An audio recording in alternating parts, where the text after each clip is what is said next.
This is drinking red flag number 2. If you go to events more excited about the open bar than the event itself, you are at a festival or a music concert of some sort and you have spent so much money on a ticket and you just spend the entire time going to the bar, going to the toilet, going to the smoking area in that kind of perfect trifecta for the whole night and don't remember any of the live music or don't make time to see it at all. And that was the primary reason why you wanted to go. I appreciate some people want to go to a festival just to sort of, meander around.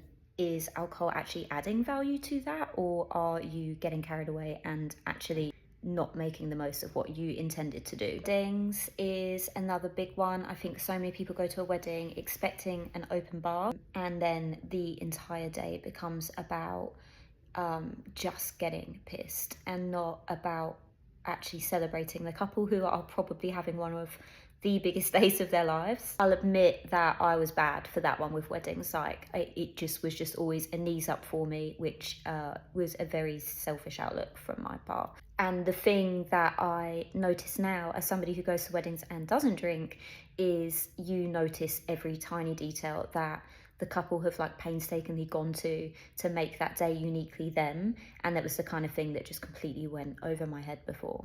Vacations, holidays, if you're especially all-inclusives have a really bad reputation for this, but if you're going on holiday and saying, oh, I went to Tenerife, it was amazing, but you saw the inside of your hotel and the swim up bar and not much else, did you really go to Tenerife?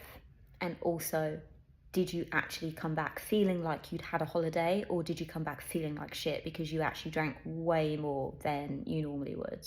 Dinners out, that was probably my worst, was that I would start drinking before I'd eaten, and then appetite gone, I would have an appetite for tequila only at that point. So I would be in some really fancy restaurants I've gone to in my time and I can't remember the meals. I probably barely ate them, just kind of pushing them around my plate, and now I look back and I think, what a waste. And finally, catching up with friends.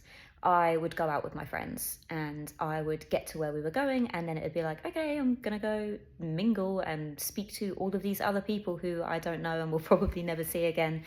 And then the next day would be none the wiser as to what was actually going on in any of my friends' lives. And maybe we were having deep, meaningful conversations at some point in the evening, but by that point I would be so hammered that I would not be retaining any of that information because blackout was kind of my specialty.